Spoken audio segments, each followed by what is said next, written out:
Assalamu alaikum warahmatullahi wabarakatuh. Tuzze lwakuba Sheikh tumusanze nga omanye emirimu gibeera mingi egimwetoolodde era tumunoonyezza paka tumusanze wano ku Old Kampala netusalawo tumukwase kapyata ye bannayuganda gye mwamuwadde. Tutwala omukisa guno okwebaza yenna yeerekereza n'abako kyatoola ku mulanga gwe twateekayo okusiima Sheikh Kiti. Ntwala omukisa guno okwebaza Madamu Silivia, weebale nnyo. Omulimu guno tegwandigguse nga toguyingidde kubanga munnange oluusi tuba ne betugatta bingi naye buli kintu bwe kibaako consistency y'omuntu kikola ki kigguka.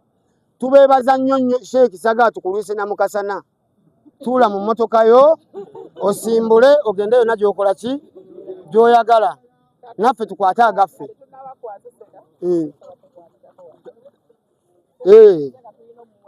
Ali nga tudda ku mulala bwe tutyo.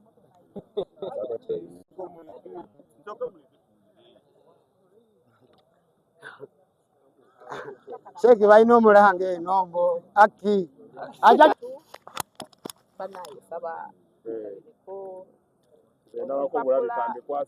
Deputy Secretary General Mr. Muhammad Ali Aluma amyuka Ssaabawandiisi.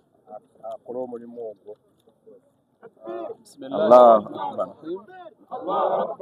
Bismillahi rahmani rahim.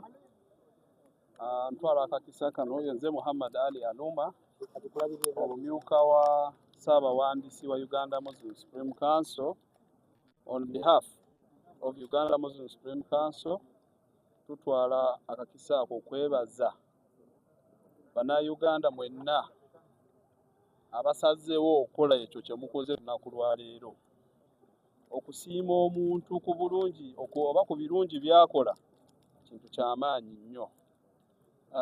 Madam Silivia, yonna oli mu Ramadhan oli Hajati Silivia nkulaba kati yonna oyambadde alhamdulillah, ne muganda waffe Mansuru Saha ne bannammwe mwenna abali wano abazze ku lunaku lwa leero, lunaku lw'amaanyi nnyo leero, okulaba nti muganda waffe Sheikh Muhsin Kiti ku bigambo byasomesa abantu,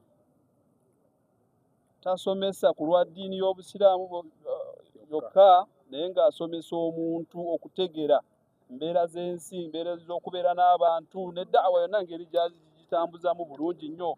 Ne musalawo mujje nti mumusiime mu butongole ne mumugulira entambula eno, kintu ky'amaanyi nnyo. Nga Uganda Muslim Supreme Council tuli basanyufu nnyo era Sheikh tukwebaza ku byonna by'okoleredde Obusiraamu ne mu bantu bo bannayuganda ne mu ensi yonna, kubanga da'wa yo etambula buli wamu era abantu bangi babuulira, si mu Uganda yokka.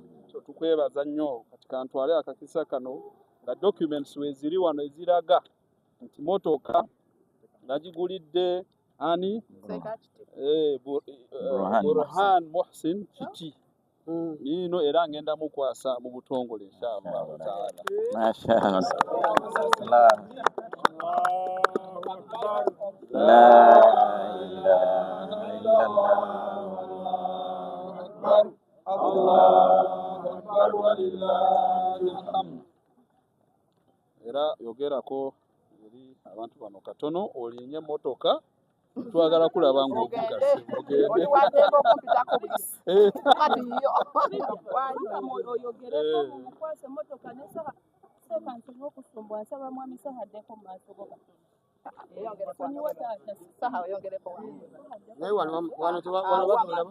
bannange. Nze amanya gange Silivia, abasinga mumanyi Silivia Autoparts. Twatandika ensonga eno ne Mwami Saha, nze Seeka Kiti nalinga mufolowinga ku TikTok nga siri musiraamu naye ng'ebigambo byayogera binkwatako nga nze omuntu okusinziira mu mbeera eza bulijjo. Ne ndaba Saha ng'agamba nti naye bwe babanga bano abakristaayo baabalokole basobola osondera bapasita baabwe emmotoka, ffe lwaki tetusondera Seeka waffe emmotoka? Kakati ne ndaba posti ya Saha ne spika ne ŋŋamba nze ngenda kutandikirawo ne Saha. Abaali bafolowinga ne baŋŋamba Silivia tutandike. Ne tutandika ekintu ne Saha. Mukama n'atuyamba ne kigguka. Era neebaza nnyo, kansooke neebaza abantu abansuubiza ne mutampa. Bwe mwampa essuubi ddene nnyo, kubanga bw'otandika ekintu n'otabaako bagoberera, toba n'amaanyi gakola kintu. Naye abantu bansuubiza newankubadde abansuubiza tebampa, naye ate bampa amaanyi mu nze nti kyentandise at least nnyina abagobereza abajja okunnyamba kiggwe. Era mbeebaza. Neebaza nnyo buli omu we yakwata mu nsawo ye, oba watola 1,000, kuba waliwo abampa 1,000, waliwo abampa 5,000. Mbeebaza nnyo mwenna. Neebaza nnyo Mukama Katonda okuba nga nsobodde, kubanga mukimanyi ekintu ky'okusonda ng'osonda kintu kya bulungi si kyangu. Abantu banguyirwa nnyo okusondera omuntu omulwadde oba omufu. Abantu obalaba n'amaanyi, naye ku kintu okusiima omuntu abamu bagamba nga bwe mumanyi. Tukwebaza kuba n'esente tekuumika. Ensonda eyo. Naye twebaza Katonda, omutonzi waffe asazeewo, seeka kiti n'asiimibwa ng'akyali mulamu, tumuwadde ebimuli bye nga mulamu. Neebaza nnyo omwami ono Vegas, era Saha Vegas oyo, waliwo bwe kyali kigizeemu. Ne mukubira essimu ne mugamba Vegas, sooka ojje, abantu abamu bamanyi ate nze sibamanyi. Tutandikiddewa, yampa ennaku 2, Mukama n'atuyamba, twatambula entambula nga 3-4. Mukama n'atussa ku bantu abatuufu baali 2. Ekintu ne kiggwa. Neebaza nnyo. Aŋŋaanyi omwogerako naye kale. Muleke wabaaganja. Nange nina abaswaba bange Jinja abampa ssente naye nga tebaagala boogerako. Era tubeebaza nnyo baswaba baffe. Sheeki nja muleeta abakyalireko. Inshallah. Naye ebyo bye bigambo byange bannange tumujje mu musana omukulu bannange asimbule essika lijjudde kali muno.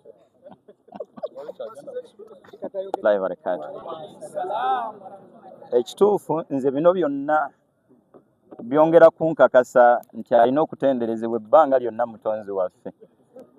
Ani yali amanyi? Nkakasa bino naawe bikwongera essuubi. Bino tetubikoze lwa bugezi nnyo wabula kusalawo kwe. Ekyamazima naawe osobola. Wakati mu kusalawo kwe yatutonda bw'aba asazeewo kuwa, teri ayinza kumma. Ate bw'aba asazeewo butawa, teri ayinza kuwa. Twongere essuubi mutonzi waffe mu butuufu. Siffe bagezi, siffe b'amaanyi. Nze ani bannayuganda bonna nga tososodde musiraamu n'atali. Gwe basiima ne bakkiriza nti tugwanidde oba oli awo kusiima mu mbeera efaanana bw'eti. Mbeebaza olwebaza olubakwasa nnyini nsaaba neebalize era abansiimire. Yamanyi buli bulamu bwa muntu, ffe tetubimanyi. Sina kyenja kusiima nga nze omuntu kuba sibimanyi. Naye ndaajanira amanyi byonna omutonzi waffenna ansiimire buli yenna ayina omukono mu nsonga eno. Neebaza nnyo Madamu Sylvia, muganda wange Mansur Semanda, King Saha, tweyanziza nnyo tweyanzige mbutufu abantu abafaanana nga ggwe. Fena abamu tubalabanga batasobola kutegeera bifaanana by'otegeera. Abamu nsaba nkwatibwe bulungi naye bw'obanga bw'otyo bw'obitegedde tumulaajalina nnyini nsa kumira entegeera ebbanga lyonna gikwongerenga akutaasa embeera yonna. Madamu Sylvia ne neebaza nnyo ne taata Kirabo kuba ono ye maama Kirabo, taata Kirabo tumanyiganye bingi. Omwami okuwaayo mukyala we ku nsonga ya mwami si byangu. Naye twebaza buli yenna alina omukono mu nsonga eno. Mbutuufu ndi musiimu ng'omuntu. Siina njolesa gye nnyinza kukolesaamu kusiima kwange na ssanyu lyange kusukkakaawo, naye ndaajanira omutonzi wange naddala bawanga lya ku intaneti. Mbutuufu tweyanziza nnyo tweyanzeege. Abatusiimire nnyini nsi ayimirire mu nsonga zammwe ebbanga lyonna. Ekitebe kyaffe tubeebaza Oweekitiibwa Myuka Ssaabawandiisi Imaamu Imran Salisebo ne banno tusaba Oweekitiibwa abatusiimire abanguyize byonna. Tetujja kusukkakaawo. Bannamawulire mukoze omulimu gw'amaanyi wakati mu kibooko naye temukoowa temukoowa okusomezebwa kubaamu mu buli mirimu gyonna. Kamberekereze yadde akukayina be kakosezza naye si mbugenderevu. Salaamu alaikum warahmatullahi wabarakatuh. Allahu akbar. Allahu akbar.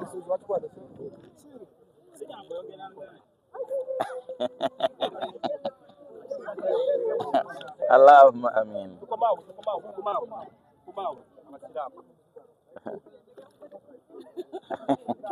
Ate wali buzibu wendi obimanyi.